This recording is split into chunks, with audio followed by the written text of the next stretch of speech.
বলছি। তখনই আমার মায়ের গল ব্লাডারের অপারেশান হয়েছিল। তো গল ব্লাডার অপারেশান হয়েছিল বলে আমার মা রান্না টান্না করবে না আমাদের জন্য, মানে ও শরীর খারাপ, গল ব্লাডার অপারেশান হয়েছে, রান্না টান্না করতে পারবে না। 3 মাস হয়ে গেছিলো, তাও করবে না। ল্যাপ্রোস্কোপিক অপারেশান হয়েছিল কিন্তু তাও অপারেশান করবে না। তো ঠিক আছে, যে করতেছে এই অপারেশান করবে না বলছি, রান্না করবে না, তো ঠিক আছে, যে করবে না করবে না।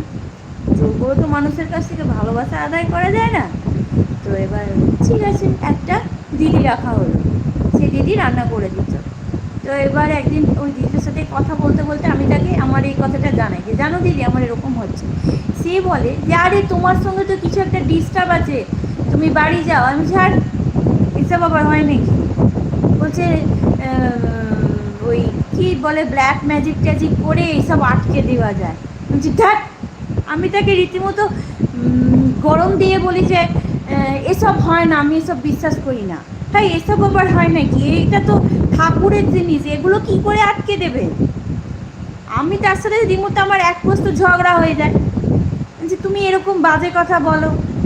সে কিন্তু আমার কথায় রাগেনি, সে বলছে যে না গো আমার সাথেও এরকম হয়েছে, আমার শ্বশুরবাড়িতে এরকম করেছে। হ্যাঁ, তখন আমি হ্যাঁ তাই নাকি? বলছে তুমি তাড়াতাড়ি বাড়ি চলে যাও। আমি বাড়ি আসি, এবার আমি বাড়ি এসে বলছি দেখবে কিছু না কিছু তুমি পাবে। আমি বলছি কি, এটা আবার হয় নাকি? আমার হাসিও পেয়েছে, রাগও হয়েছে। আমি বাড়ি আসি, এসে আমি খুঁজি, খুঁজতে খুঁজতে খুঁজতে খুঁজতে আমার ঠাকুর ঘরে আমি একটা মাদুলি পাই। মাদুলি, সেই মাদুলিটা পেয়ে আমার সন্দেহ হয়, কারণ আমার শাশুড়ি তো এই কোনোদিনও এই জিনিসের কোনো কালচারই করেনি। আমার শাশুড়ি বাইরে থেকে কোনো লোক এসে ঠাকুর ঘরে মাদুলিটা ঢুকিয়ে দিয়েছে, কারণ এই বাড়িটার মধ্যে প্রচুর বাইরের লোকের যাতায়াত ছিল, প্রচুর। তো না ব্ল্যাক ম্যাজিক হয়, এগুলো করে আটকানো যায়। দূর, আমি এগুলো বিশ্বাসই করতাম না। তো এবার একটা মাদুলি পাই। বলছি মা এটা কিসের মাদুলি? আমি অসিতকে জিজ্ঞেস করি মা এটা কিসের, তুমি রেখেছো? বলছে না তো। বলছি আমার শাশুড়ি তো কবেই মরে গেছে, সে কী করে রাখে? ওসব ঘটনাচক্রে আজকেই আমার শাশুড়ির 8 বছরের বিবাহ বার্ষিকী, বলছি তো ছুরি মৃত্যুবার্ষিকী আর আজকে। তো এবার ওই মাদুলিটা তখন আমি ওই অসিতকে বলি তুমি গিয়ে জলে ফেলে দিয়েছো।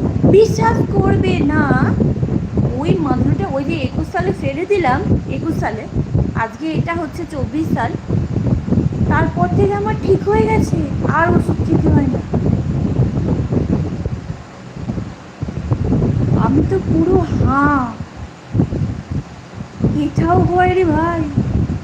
আমার মা কেউ করেছিল, দাদার সময় করতে পারিনি, কিন্তু আমার সময় করেছিল। মানে ভেবেছিল আমার পিরিয়ড আটকে দিলে এ তো এমনি মারা পড়বে, মানে ভেবেছিল যে এর কোনোভাবেই তো এটাকে টিকিট হাতে ধরাতে পারছি না, তাহলে এবার এটাকে পিরিয়ডটা আটকে দিয়ে দেখি যদি এটা মারা পড়ে। তাতেও মারা পড়িনি, তাতেও যখন মারা পড়িনি তাহলে এবার তোদেরটাই দেখি তোরা মারা পড়িস কিনা। না, আমি এই ধরনের নোংরা কাজ করব না, আমি এই ধরনের নোংরা কাজ করব না, আমি দেখব। তারপর থেকেই আমার ব্রেনের সমস্যা চলছে। ও হো হো, আমি তাহলে সেদিন ওই দিদিটার সাথে শুধু শুধু ঝগড়া করেছিলাম,